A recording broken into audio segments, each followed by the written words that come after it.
Race oil can make your engine run worse on the street. Yes, worse. Today, I'll expose why formulations built for a few punishing laps often ditch the very detergents and long-drain protection your daily commute depends on, and why manufacturers warn against using some racing oils outside the track. You'll see what the SDS actually says, how synthetic spans groups 3 to 5 with huge performance and cost differences, and the critical certifications that street engines and wet clutches require. If you've chased race labels for protection, this will reset your oil strategy fast. What if the bottle screaming racing is the worst thing you could pour into a commuter that idles in traffic, sits through heat soak, and racks up miles between changes? Racing oils are built for a narrow mission. They're formulated to handle a handful of brutal heat cycles, keep film strength at redline, and shed as little power as possible over short runs. Track sessions are measured in laps, not months. Engineers prioritize fast flow when hot, strong anti-wear under extreme load, and predictable viscosity at high temps. They don't spend additive budget on surviving a winter of cold starts or a summer of parking lot idling. The job is simple. Protect hard parts for a sprint, then get dumped. Street engines ask for a different tool.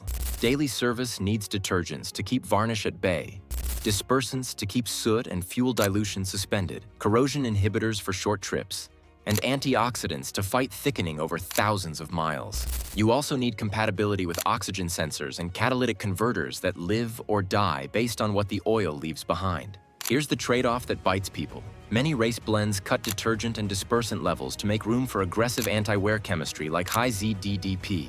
That helps flat tappet lifters and high spring pressure valve trains under extreme load. But the phosphorus in ZDDP can contaminate catalysts over time. Oxidation control is tuned for short service life, so after weeks of stop-and-go heat soak, the oil can darken, thicken, and leave varnish. The result is sticky rings, lazy hydraulic lifters, and idle roughness that shows up exactly when you're crawling through the city. Look at how major brands position their track formulas. Dedicated racing products are marketed or advised for competition use, with technical documents and safety data sheets calling out hazards and track-only intent. Those sheets are blunt about additive types and limits, even when the front label is all about winning. Think of it like sprint spikes. They're perfect on the straightaway. Put them on for a marathon and you'll blister before the first hour is up. There's another twist. Pouring a competition-only oil into a street car can create warranty and emissions headaches if regulators or dealers argue you used a non-approved fluid. The bottom line is simple. Race oils chase peak speed for short bursts, not long-haul protection. Daily use invites wear, deposits, and catalyst damage you'll pay for later. Next, we'll decode what synthetic really means, because that one word hides very different base stocks and behaviors. If it says synthetic, it must be top tier, right? Not even close. Here's where the label misleads a lot of people. Synthetic isn't a single recipe. It's a range of base stocks with very different personalities. Base oil groups run I through V. The action lives in 3, 4, and 5. Group 3 is highly refined mineral oil upgraded to behave like a synthetic. Group 4 is PAO, a true synthetic built molecule by molecule. Group V is the catch-all for esters and other specialty bases. Each step up usually brings higher cost, but also different strengths and trade-offs you'll feel in real engines. Now the twist that matters in the real world. A full synthetic you grab at a big box store is often Group 3 or a 3/4 blend, tuned for long drain intervals, emissions compatibility, and cold starts. Meanwhile, boutique blends and track-focused formulas may lean hard on PAO and esters to deliver film strength and stability at redline. Put them under the same heat and shear, and they don't act alike. Some stay slick when scorching hot, but aren't built to keep an engine clean for months of short trips. PAO shines with a high viscosity index, excellent cold flow, and consistent behavior across temperatures. It resists volatility and keeps a strong film without thickening too fast. Esters bring polarity, so they cling to metal and maintain oil film on startup. They also resist deposits and can boost solvency, which helps keep internals tidy. The catch is cost, seal compatibility in certain blends, and the need for the right detergent and dispersant balance to avoid varnish over long intervals. That balance is critical. Ester-heavy oils can be fantastic at extreme temps, but without a robust additive package tuned for extended drains, they're mismatched for daily miles. Think about a track-only ester blend that pours like water on a cold morning and shrugs off 260-degree oil temps. It's brilliant on Saturday, Yet it may not carry enough detergent reserve to handle 6,000 to 10,000 miles of fuel dilution, idling, and condensation. It's like nutrition plans for athletes. Sprinters and endurance runners both eat for performance, but not the same way, and not for the same outcome. Up next, this difference collides with your clutch and your warranty, and that's where many riders and drivers get caught out. Knowing groups 3 through 5 explains why two synthetics can act nothing alike in your engine. Now let's talk certifications, because your engine, transmission, and emissions equipment depend on them. One missing logo on the bottle can cost you an engine or a warranty. Those little circles and acronyms aren't decoration. A PI and I LSAC cover passenger cars and light trucks, setting limits for volatility, phosphorus, and detergency, while targeting real issues like deposits and chain wear. In Europe, ACEA sequences push for stability under high-speed, high-load use and fuel economy targets. Motorcycles live in a different world. JASO MA and MA2 exist because many bikes run one oil through the engine, gearbox, and a wet clutch that relies on precise friction. Miss the right mark, and you're guessing with expensive parts. Here's where racing labels get risky.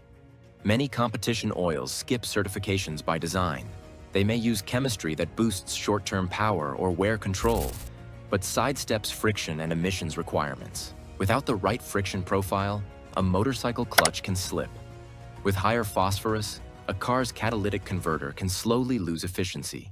None of that shows up on dyno day, but it will show up in your everyday drive cycle.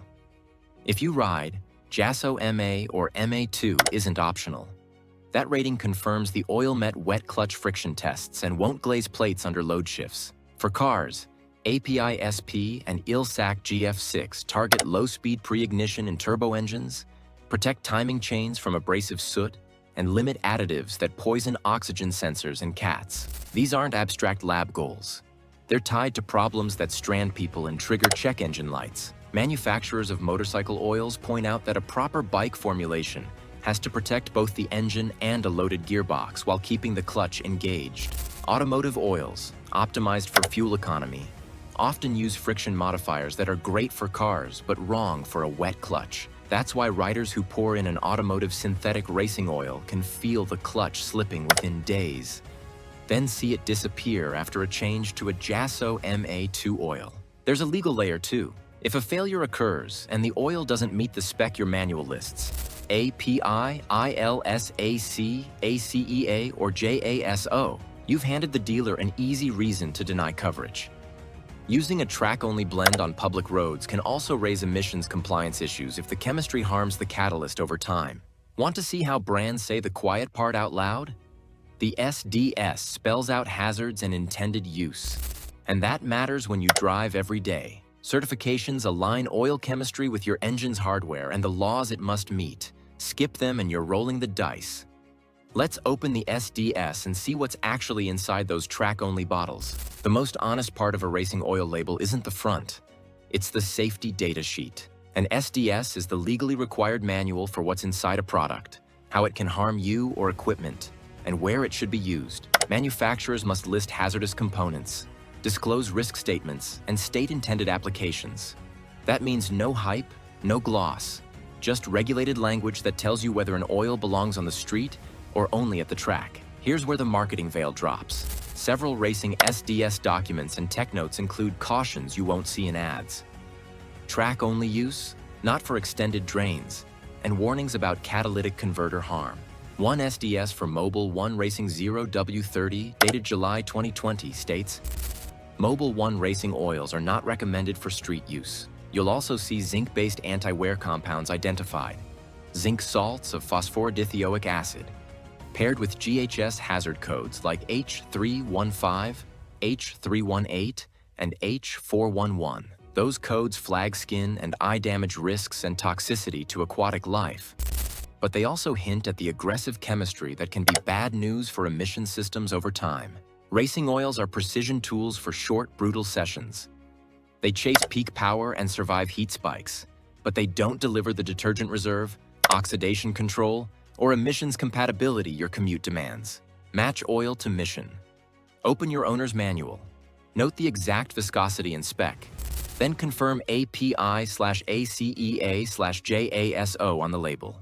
Before you buy, skim the SDS for intended use, hazard statements, and any not-for-street-use language so you don't create warranty or emissions problems. Want picks dialed to your climate, engine, and ride style?